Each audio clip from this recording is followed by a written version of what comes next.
옛날 경상도 안동 땅 어느 깊은 골짜기에 이 시성을 가진 가난한 선비와 그의 아내 박씨가 살고 있었다. 선비는 성품이 유순하고 정직했으나 가진 것이라곤 낡은 책 몇 권과 비바람 겨우 피하는 초가집뿐이었다. 아내 박씨는 그런 남편을 원망하기는커녕 해진 옷자락을 정성껏 기워주며 묵묵히 집안 살림을 꾸려나갔다. 어느덧 낙엽이 지고 찬바람이 불어올 때 한양에서 큰 과거 시험이 열린다는 소식이 마을에 들려왔다. 선비는 평생 닦은 실력을 펼치고 싶었으나 길을 떠날 노잣돈 한 푼이 없어 밤마다 깊은 한숨만 내쉬었다. 그 모습을 지켜보던 아내 박씨가 어느 날 밤 남편 앞에 작은 보자기 하나를 조심스럽게 내려놓았다. 여보, 이게 무엇이오? 친정어머니께서 물려주신 비단 옷 한 벌을 장터에 나가 팔아왔습니다. 부디 이걸로 노잣돈 삼아 한양에 다녀오세요. 선비는 아내의 거친 손마디를 보며 가슴이 미어지는 것 같았다. 당신에게 소중한 물건을 얻지 내가 쓰겠소. 나는 이번 과거를 포기하겠소. 아내는 남편의 손을 꼭 잡으며 단호하면서도 떨리는 목소리로 말했다. 당신 실력은 이 좁은 방에 갇혀 있기엔 너무나 아깝습니다. 저는 괜찮으니 부디 큰 뜻을 펼치고 오십시오. 아내의 지극한 정성에 감복한 선비는 결국 진보다리를 챙겨 길을 떠났다. 하지만 부부는 꿈에도 몰랐다. 그 길 끝에 탐욕스러운 대감이 쳐놓은 무서운 덫이 기다리고 있을 줄은. 선비가 고갯마루를 넘어 모습이 보이지 않을 때까지 아내는 서서 눈물을 훔치고 있었고 산 너머에서는 불길한 까마귀 울음소리만 들려왔다. 선비는 아내의 눈물이 담긴 진보다리를 메고 부지런히 한양 길을 재촉했다. 품속에는 아내가 어머니의 유품을 팔아 마련해준 소중한 노잣돈 주머니가 묵직하게 들어있었다. 길목을 지나던 중 마을 사람들이 기피하는 거대한 기와집 앞을 지나게 되었다. 한양으로 가는 길목에 김대감의 집이 있어 꼭 거쳐가야 하는 곳이었다. 그곳은 젊은 시절 과거에 수십 번 낙방한 뒤 열등감에 사로잡혀 세상 모든 선비에게 증오를 품게 된 김대감의 집이었다. 고갯마루를 지날 무렵 비단옷을 정갈하게 입은 집사 하나가 나타나 선비 앞을 가로막으며 정중히 허리를 숙였다. 날이 저무는데 한양 가는 선비님이 고생이 많으십니다. 저희 대감님께서 과객을 대접하는 것을 즐기시니 오늘 밤은 여기서 쉬어 가시지요. 선비는 아내의 고생을 떠올리며 여비를 아끼고자 호의를 받아들였다. 안으로 들어서자 김대감이 환한 미소로 선비를 맞이했다. 이윽고 저녁이 되자 대감은 산의 진미와 향긋한 술을 내놓으며 선비의 긴장을 풀어주었다. 선비가 거나하게 술 기운이 오르자 대감이 슬쩍 본색을 드러냈다. 자네처럼 귀한 손님을 만났으니 내 기념으로 자네의 귀한 필적을 한번 보고 싶네. 여기 백지에 자네의 성함과 고향을 적어주게나. 선비의 글씨를 감상하는 것이 내 유일한 낙이라네. 술기운에 기분이 좋아진 선비는 별 의심 없이 붓을 들어 정성스럽게 자신의 이름을 적어 내려갔다. 그러나 이것은 김대감의 계략이었다. 선비가 이름을 적은 종이는 이미 교묘하게 접혀 있었고 그 뒷면에는 문답에서 폐할시, 평생 정원을 정리하며 노역을 살겠다는 약조문이 적혀 있었다. 이름을 적어 넣자 대감의 눈빛이 순식간에 날카롭게 변했다. 그는 갑자기 유희를 제안했다. 자, 이름도 적었으니 가벼운 수수께끼 문답이나 하나 함세. 내가 이기면 자네가 아까 적은 이름 옆에 수결을 한 셈 치고 자네는 내 정원에 글귀나 정리해주면 그만이네. 선비끼리의 풍류인데 거절하진 않겠지. 선비는 만취해 있었고 이미 흥이 오른 상태였기에 호기롭게 고개를 끄덕였다. 허허, 그리하시지요. 대감님의 지혜를 한 수 배우겠습니다. 대감은 비릿한 미소를 지으며 문제를 던졌다. 이 세상에서 가장 눈먼 것이 무엇이오? 선비는 자신만만하게 답했다. 그거야 앞을 못 보는 장님이 아니겠습니까? 그아, 자네도 별 수 없구만. 순간 대감의 웃음소리가 마당을 찢었다. 대감은 선비가 아까 적은 종이를 쫙 펴보였다. 그곳엔 방금 선비가 적은 이름과 함께 노비 약조문이 선명하게 적혀 있었다. 틀렸네. 장님은 마음에 눈이라도 있지. 자네는 당장 눈앞에 종이 뒷면도 보지 못했으니 자네야말로 가장 눈먼 자가 아닌가. 여기 자네 손으로 직접 적은 이름이 있으니 이제 와서 발뺌할 생각은 말게. 김대감은 선비를 조롱했다. 그리고 하인들에게 눈짓했다. 순식간에 하인들이 선비를 에워싸고 노잣돈 주머니를 낚아챘다. 선비는 경악하며 소리쳤다. 이것은 사기입니다. 술에 취하게 하여 나를 속이다니요. 당장 주머니를 돌려주십시오. 선비는 처절하게 발악하며 대감의 옷자락을 붙들었으나 대감은 차갑게 그 손을 뿌리쳤다. 사기라니? 자네 손으로 이름을 적었고 스스로 내기에 응하지 않았는가? 선비가 자신의 수견에 책임을 지지 못하다니 가소롭군. 저놈을 당장 뒷마당 광에 처박아라. 억울하다고 부르짖는 선비의 절규가 굳게 닫히는 광문의 빗장 소리에 묻혀버렸다. 대감은 뺏은 주머니를 흔들며 사악한 승리의 미소를 지었다. 남편이 떠난 지 열흘이 지났을 무렵 아내 박씨는 마당을 쓸다 멈춰서서 먼 고갯마루를 한참 동안 바라보았다. 마음 한구석이 자꾸만 내려앉는 것이 여간 불안한 게 아니었다. 그때 마을 어귀에서 장을 보고 돌아오던 이웃집 노인이 다급하게 고개를 넘어왔다. 노인의 손에는 흙먼지가 잔뜩 묻은 작은 돈 주머니 하나가 들려 있었다. 보게, 박씨. 이거 자네 남편 것이 아니던가? 김대감 집 담벼락 밑에서 주웠다네. 그 대감이 해괴한 수수께끼 내서 못 맞히면 다 뺏는다는 횡포를 부린다더니 결국 선비님이 그 덫에 걸려 노비가 되었다는구먼. 박씨 부인은 주머니를 받아드는 순간 눈앞이 캄캄해졌다. 그것은 친정어머니 유품인 비단 옷을 팔아 한 땀 한 땀 정성을 들여 꿰맨 바로 그 주머니였다. 남편이 이걸 놓쳤을 리 없었다. 분명 억울하게 빼앗긴 것이었다. 박씨 부인은 노인에게서 자초지종을 전해들었다. 남편의 억울한 투옥 소식을 듣는 동안 슬픔은 서서히 서늘한 분노로 변했다. 우리 바깥 양반이 글공부만 하느라 세상 험한 줄 모른다고 그리 함부로 대하다니요? 부인은 곧장 관청으로 달려갔다. 매달리고 빌었으나 포졸들은 그녀를 짐짝처럼 내던졌다. 이 미친 여자가 감히 여기가 어디라고 와서 행패냐? 김대감 댁 일에 토를 달다니 목숨이 2개라도 되느냐? 부인은 비틀거리며 이웃집 문을 두드렸다. 평소 정을 나누던 이들이었으나 김대감 이름 석자에 모두 빗장을 걸어 잠갔다. 제발 가주게. 자네 남편 돕다간 우리 집안도 풍비박산나네. 사방이 벽이었다. 부인은 차가운 방구석에 엎드려 흐느꼈다. 남편에 대한 걱정과 세상의 비정함에 몸을 떨었다. 얼마나 울었을까. 부인은 울음을 멈추고 몸을 일으켰다. 잠시 후 부인은 구석에 놓인 먼지 쌓인 거울을 꺼내왔다. 거울 속에는 초라하고 야윈 여인이 울고 있었다. 부인은 떨리는 손으로 가위를 잡았다. 날카로운 쇳소리가 정적을 깨고 머리카락을 파고들었다. 서걱 서걱. 여인에게 머리카락은 목숨과도 같은 정절이자 자부심이었다. 한 움큼씩 잘려나갈 때마다 부인의 가슴은 생살이 찢겨나가는 듯 저리고 아팠다. 부인은 거울 속 제 얼굴을 노려보며 피 맺힌 목소리로 뱉었다. 법보다 권세가 높고 말장난 앞에 사람이 노예가 되는 세상이니 이 고운 머리카락이 다 무슨 소용이냐? 내 남편 하나 지키지 못하는 이 가냘픈 몸뚱이가 웬 말이냐? 거울 속 여인의 모습이 점차 사라질수록 부인의 눈에는 도끼가 서렸다. 악독한 자들이 득세하는 세상이니 이제 내 눈물은 여기서 끝내겠소. 대감이 해괴한 말장난으로 그물을 쳐서 우리 선비님을 가두었으니 저 또한 그 말장난으로 대감의 오만한 숨통을 조여드리지요. 여자로서의 박씨는 오늘 이 자리에서 죽었으니 내 기어이 당신을 찾아올 것이오. 부디 살아만 계십시오. 부인은 바닥에 흩어진 머리카락을 보지 않았다. 대신 남편의 갓을 깊게 눌렀었다. 그리고 벽에 걸린 남편의 낡은 도포를 내려 자신의 몸에 걸쳤다. 이제 박씨 부인은 없었다. 오직 남편을 구할 한 선비만이 어둠 속에서 문을 열었다. 문을 나서는 거울 속에 비친 박씨 부인의 뒷모습은 가냘픈 여인이 아니라 오직 남편을 구하겠다는 일념으로 가득 찬 서슬퍼런 선비의 기상이 서려 있었다. 박씨 부인은 남편이 빼앗긴 주머니를 품에 넣고 어둠이 깔리는 집을 나섰다. 편을 가둔 그 거대한 기와집을 향해 박씨 부인의 눈물겨운 발걸음이 시작되었다. 남장을 한 박씨 부인의 한양 길은 눈물겨웠다. 평생 집안일만 하던 여인의 몸으로 험한 산길을 넘는 것은 뼈를 깎는 고통이었다.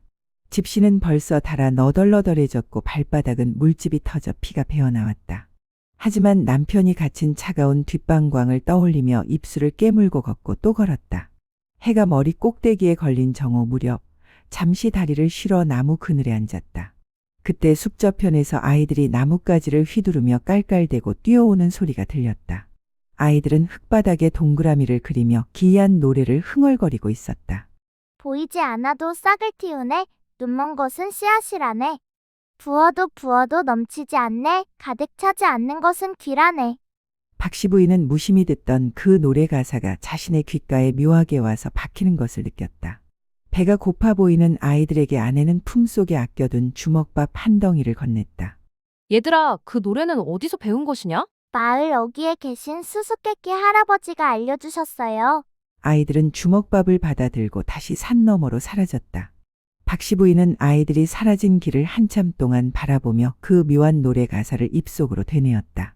다시 길을 재촉해 고갯마루 주막에 다다랐을 때 길 한복판에 남노한 차림의 노인 하나가 지나가는 사람들의 눈을 빤히 쳐다보며 앉아 있었다. 사람들은 미친 노인이라며 피해갔지만 박씨 부인은 왠지 모를 이끌림의 노인 앞에 다가가 절을 올렸다. 노인은 아내의 남장한 모습을 꿰뚫어 보는 듯 의미심장한 미소를 지으며 입을 열었다. 임자, 세상에서 가장 무거운 걸 들고 가느라 고생이 많구먼. 박씨 부인은 가슴이 철렁 내려앉아 멈칫하며 물었다.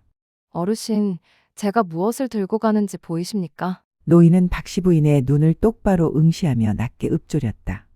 천하장사도 못 드는 게 제 눈꺼풀이고 세상에서 가장 무거운 게 사람의 돌이라네. 그 무거운 도리를 지고 저 험한 대감 집 문턱을 어찌 넘으려나. 노인은 그 말을 끝으로 마치 처음부터 없었던 사람처럼 안개 속으로 사라졌다.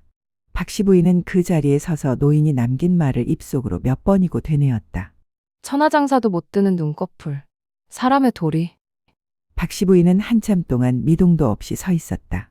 불어오는 산바람에 남편의 도포자락이 거칠게 휘날렸지만 눈 하나 깜빡이지 않았다. 이윽고 박씨 부인은 품속에 돈 주머니를 꽉 움켜쥐고는 대감의 기와집이 내려다 보이는 산 아래를 향해 묵묵히 발걸음을 옮기기 시작했다. 박씨 부인의 입술은 굳게 닫혀 있었고 그녀가 지나간 흙길 위에는 깊고 단단한 발자국만이 남겨질 뿐이었다.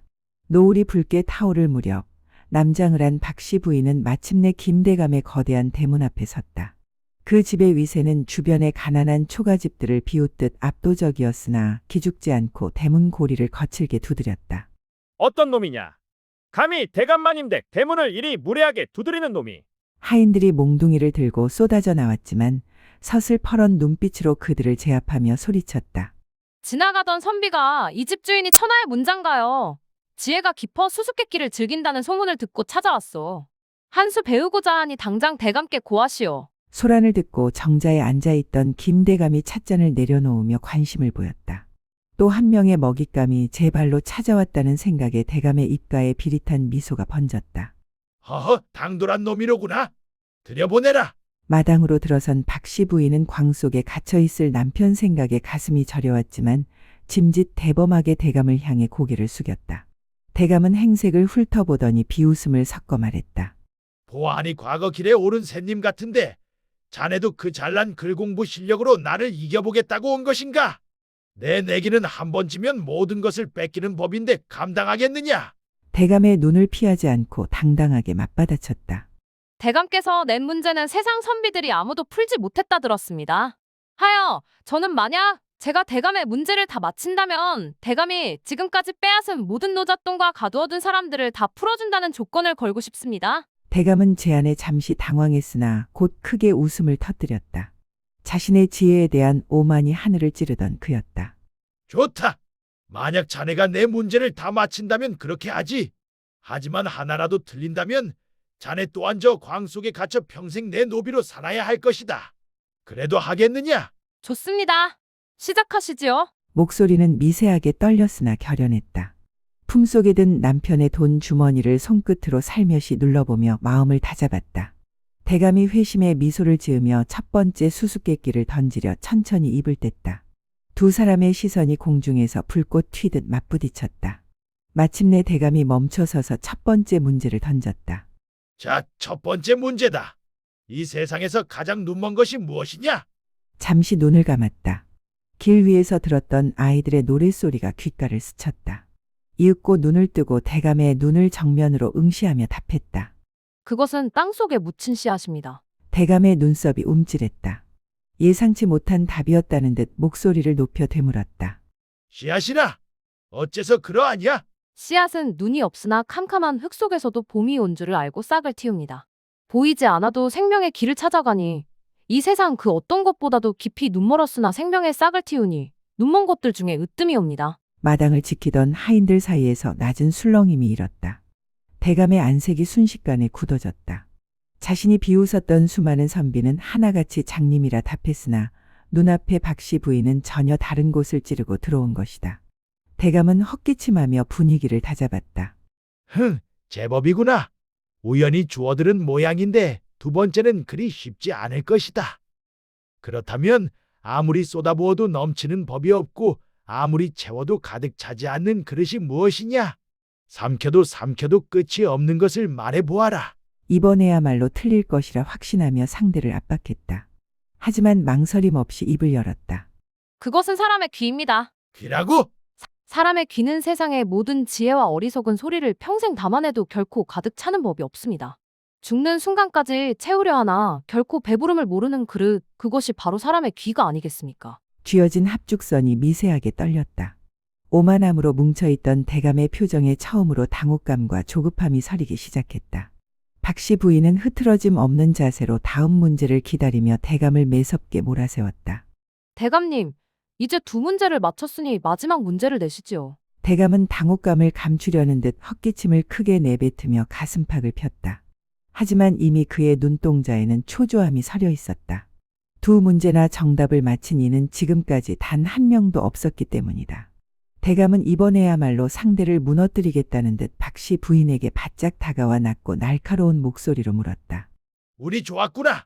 하지만 이 마지막 문제는 내 평생 그 누구도 풀지 못한 것이다. 자, 답해보아라. 이 세상에서 가장 무거운 것이 무엇이냐? 천하장사도 들지 못하고 그 어떤 저울로도 무게를 다할 수 없는 그 무거운 것을 대보란 말이다. 순간 마당에 정적이 흘렀다. 박씨 부인은 천천히 고개를 들어 하늘을 보았다. 머릿속에서는 고갯마루 주막에서 만났던 노인의 뒷모습과 그가 남긴 기묘한 말이 메아리치고 있었다. 천하장사도 제 눈꺼풀은 못 뜨는 법이지. 잠시 후 대감의 눈을 똑바로 응시하며 흔들림 없는 목소리로 답을 내놓았다. 그것은 바로 사람의 눈꺼풀입니다. 비열한 미소를 짓고 있던 대감의 안색이 순식간에 흑빛으로 변했다. 뒷걸음질을 치며 소리쳤다. 눈꺼풀이라니? 그게 무슨 말도 안 되는 소리냐? 대감, 산더미 같은 바위는 수레로 실어 나를 수 있고 거대한 무쇠덩이는 장사들이 힘을 합쳐둘 수 있습니다. 하나, 잠이 쏟아질 때 천근만근 내려앉는 제 눈꺼풀 하나는 그 어떤 영웅오걸도 제 힘으로 들어 올리지 못하는 법입니다. 가장 가까이 있으나 가장 마음대로 되지 않는 것, 그것이 바로 세상에서 가장 무거운 눈꺼풀이 아니겠습니까? 대감은 아무 말도 하지 못한 채 입만 벙긋거렸다. 오만함으로 쌓아 올린 대감의 자존심에 거대한 균열이 가기 시작했다. 박씨 부인은 기세를 놓치지 않고 대감을 향해 한 걸음 더 다가섰다. 이때 대감은 넋이 나간 듯 입술만 파르르 떨고 있었다. 자신이 낸 정답을 완벽하게 맞힌 것도 모자라 그 이유까지 명확히 설명하니 도저히 당해낼 재간이 없었다. 하지만 곧 대감은 자존심을 세우며 비명을 지르듯 소리쳤다. 말도 안 된다. 고작 눈꺼풀 따위가 가장 무겁다니 그런 것은 수수께끼의 답이 될 수 없어. 내가 인정할 수 없으니 내기는 무효다. 대감이 억지를 부리며 하인들에게 신호를 보내려던 찰나 박씨 부인은 피하지 않고 대감의 눈을 매섭게 쏘아보며 앞을 가로막았다. 대감, 정답을 맞췄음에도 억지를 부리시니 정녕 눈꺼풀보다 더 무거운 것이 무엇인지 아직도 모르시는 모양입니다. 뭐라? 눈꺼풀보다 더 무거운 게 또 있단 말이냐? 그렇습니다. 그것은 바로 사람이 지켜야 할 도리입니다. 눈꺼풀은 잠이 오면 내려앉지만 사람의 도리는 죄를 지으면 가슴을 짓눌러 평생을 괴롭히는 법입니다. 대감께서는 과객들의 노잣돈을 뺏고 죄 없는 이들을 가두었으니 그 도리를 저버린 무게가 지금 대감의 어깨를 짓누르고 있지 않습니까? 마당에 모인 하인들과 구경꾼들 사이에서 옳소. 하는 작은 외침이 터져나왔다. 대감은 숨이 막히는 듯 제 가슴을 쥐어뜯었다. 박씨 부인의 말은 단순한 답변이 아니라 대감의 뒤틀린 욕망을 정확히 꿰뚫고 있었다. 수수께끼는 지혜를 겨루는 놀이이지 사람을 괴롭히는 무기가 아닙니다. 약속하신 대로 지금 당장 옥문을 열고 사람들을 풀어주십시오. 만약 약속을 어기신다면 스스로 내기를 걸고도 패배를 인정하지 못하는 대감의 비겁함이 온 천하에 퍼질 것입니다. 지혜를 자랑하던 대감이 결국 자신의 얕은 꾀에 패하였다는 소문이 대궐까지 닿는다면 그 수치와 업보를 어찌 감당하시겠습니까? 그 뒤틀린 지혜가 부른 업보를 임금님께 고해 그 무거운 죄를 묻게 할 것입니다. 대감은 하얗게 질린 얼굴로 바닥을 짚었다. 스스로의 열등감으로 남을 짓밟던 오만함은 간데없고 오직 자신의 추악한 모습만 거울처럼 비춰주는 박씨 부인의 일갈 앞에 대감은 마침내 고개를 떨구었다. 내가 졌다. 옥문을 열어라. 대감의 목소리는 이미 모든 힘이 빠져 있었다. 무거운 옥문의 빗장이 거칠게 풀렸다. 어두컴컴하고 습한 광 안에서 초췌한 몰골의 남편이 비틀거리며 걸어나왔다. 며칠간의 옥살이에 지친 기색이 역력했으나 눈앞에 선 낯선 선비의 모습을 보고는 멈칫했다. 하인들이 대감에게서 빼앗았던 노잣돈 주머니와 보찜들을 내어왔다. 박씨 부인은 벅차오르는 가슴을 억누르며 남편에게 다가가 자신의 손때가 묻은 돈 주머니를 건넸다. 선비님, 여기 노잣돈을 찾았으니 이제 가던 길을 재촉하시지요. 남편은 자기 아내의 것과 똑같이 생긴 주머니를 받아 들고는 의아한 표정으로 남장한 박씨 부인을 쳐다보았다. 목소리는 선비의 말투를 흉내내고 있었지만 그 눈망울에 맺힌 눈물과 애틋한 시선은 숨길 수 없었다. 이것은 제 처가 만들어준 주머니가 맞습니다. 대체 어찌 된 일입니까? 선비님께서 저를 구해주신 것입니까? 남편은 주머니를 꽉 쥔 채 의아한 눈으로 쳐다보았다. 선비님, 어찌 제 처가 만들어준 주머니를 가지고 계신 것이며 왜 저를 이리 도와주시는 것입니까? 박씨 부인은 정체가 탈로 날까봐 고개를 숙이며 짐짓 엄한 목소리로 답했다. 지금 여기서 내가 아내임을 밝히면 이 선한 사람은 자책하느라 과거 길을 포기할지도 모른다. 나에 대한 걱정보다 나라를 위한 도리를 먼저 세워야 할 사람이다. 그저 지나가던 인연이 대감의 고약한 내기를 참지 못해 끼어든 것뿐입니다. 부디 그 주머니를 건네준 아내분의 정성을 생각해서라도 한양에 가시거든 뒤를 돌아보지 말고 급제하여 도리를 다하는 관리가 되십시오. 그것이 저에게 은혜를 갚는 길입니다. 남편은 그 말에 숙연해진 듯 주머니를 품에 소중히 넣고 몇 번이고 고개를 숙여 절을 했다. 박씨 부인은 남편이 대문을 나서 멀어질 때까지 미동도 없이 서 있었다. 남편의 뒷모습이 점이 되어 사라질 즈음 그녀의 눈가에 참았던 눈물이 한 방울 떨어졌다. 부디 무사히 다녀오셔요. 서방님의 앞길을 가리던 캄캄한 안개는 제가 다 걷어냈으니 나머지는 서방님의 몫입니다. 마을 어귀를 벗어나 한참을 걷던 선비가 멈춰섰다. 숨을 헐떡이며 품속에서 아까 건네받은 돈 주머니를 꺼냈다. 거친 옥살이 끝에 되찾은 이 주머니는 단순한 돈뭉치가 아니었다. 아내의 염원과 가문의 희망이 담긴 부부의 눈물이었다. 그는 주머니에 새겨진 섬세한 자수와 손때 묻은 질감을 조심스럽게 쓸어내렸다. 아무리 보아도 내 처가 정성스레 지어준 그 주머니가 분명하거늘. 그는 문득 주머니 입구를 묶은 매듭이 평소 아내가 자신에게만 해주던 특유의 방식임을 발견하고 전율했다. 아까 본 그 선비의 낯설지만 따뜻했던 눈매 그리고 떨리던 목소리. 모든 조각이 맞춰지자 선비의 눈시울이 붉어졌다. 나를 구한 것이 정녕 그 사람이었단 말인가? 내가 옥에 갇혔을 때 여인의 몸으로 남장을 하고 이 먼 곳까지 달려와 나를 구해낸 것이었구나. 나를 위해 정체를 숨기고 엄한 소리를 하며 등을 떠밀던 그 마음이 어찌 이리도 깊단 말인가. 선비는 자신이 아내를 지켜줘야 할 약한 존재로만 여겼던 지난날을 자책했다. 오히려 아내는 거대한 어둠을 걷어내며 자신의 앞길을 밝혀주는 등불이었음을 깨달은 것이다. 그는 주머니를 가슴팍에 꼭 대고 아내가 있는 집 쪽을 향해 깊이 머리를 숙였다. 부인, 나의 소중한 사람. 당신이 나를 살렸으니 이제 내가 당신의 그 깊은 뜻을 헛되이 하지 않겠소. 내 반드시 급제하여 당신의 이름 앞에 부끄럽지 않은 남편이 되어 돌아가리다. 선비는 결심하며 아랫 입술을 꽉 깨물었다. 어찌나 꽉 깨물었던지 입술이 터져 피가 흘렀지만 전혀 신경 쓰지 않았다. 선비는 맺혔던 눈물을 소매자락으로 훔쳐내고는 이전보다 훨씬 힘찬 발걸음으로 한양 길을 향해 달리기 시작했다. 그의 등 뒤로 저문은 노을이 길게 드리워졌지만 그의 눈빛만은 아내의 기원을 담은 듯 형형하게 빛나고 있었다. 시간은 화살같이 흘러갔다. 선비와 박씨 부인이 헤어진 지 몇 달이 지났다. 그러던 어느 날 박씨 부인의 마을 입구에 요란한 풍악 소리가 울려 퍼졌다. 장원급제요. 이 선비님 장원급제요. 전령의 우렁찬 외침에 온 고을이 술렁였다. 화관을 쓰고 어사화를 꽂은 선비는 위풍당당하게 말을 타고 들어섰으나 그의 고개는 오직 제 집 대문만을 향해 고정되어 있었다. 대문 앞에 초연히 서 있는 박씨 부인을 발견하자마자 남편은 말이 채 멈추기도 전에 몸을 날려 내려왔다. 그는 쏟아지는 축하 인사를 뒤로한 채 아내에게 성큼성큼 다가가 그녀의 두 손을 거칠게 맞잡았다. 부인, 내가 돌아왔어. 당신이 그 차가운 옥문 앞에서 내게 건네주었던 주머니를 단 한순간도 몸에서 떼지 않았어. 그는 품속에서 이제는 자수가 다 달아해져버린 주머니를 꺼내 보였다. 장원급제라는 영광보다 더 소중한 두 사람의 운명이 걸렸던 그날의 정표였다.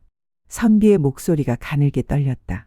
그날 길 위에서 나를 꾸짖으며 등을 떠밀던 선비가 부인이었음을 깨달았을 때 내 가슴이 얼마나 터질 듯이 죄어왔는지 모르오.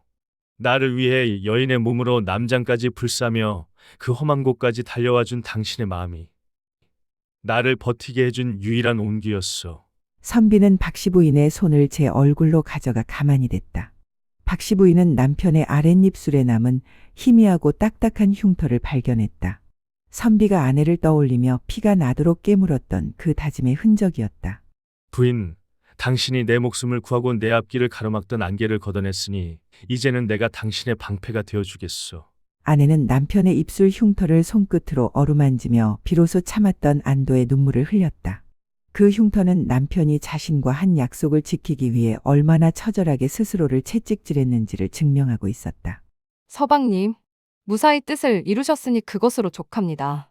이제 우리 앞길에 더 이상의 어둠은 없습니다. 환하게 웃는 두 사람의 모습 위로 따스한 햇살이 쏟아졌다. 남편을 구한 박씨 부인의 이야기는 조선왕실에도 전해져 마을에는 연려문이 세워졌고 사람들은 환호했다. 남편을 구하기 위해 스스로 머리를 자르고 남장을 한 박씨 부인의 이야기는 오래도록 마을 사람들에게 전해졌다. 시청해 주셔서 감사합니다. 구독, 좋아요는 이야기 제작에 힘이 됩니다. 더 좋은 이야기로 찾아뵙겠습니다. 지금까지 복만내 야담이었습니다.